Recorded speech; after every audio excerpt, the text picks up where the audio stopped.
ملا نصر الدین نے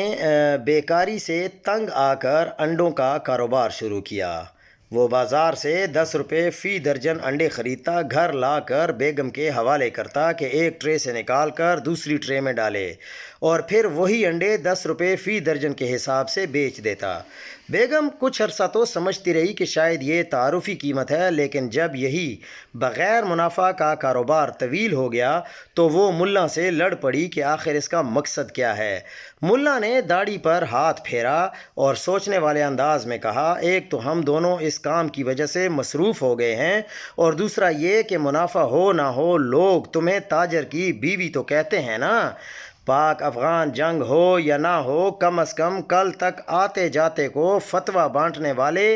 اور فیس بک پر ہر بندے سے ننگی گالیاں سمیٹنے والے قاری حنیف ڈار تجزیہ نگار تو بن گئے، اور اوپر سے کسی حسینہ کے سامنے روبرو بیٹھنے کا موقع بھی مل گیا۔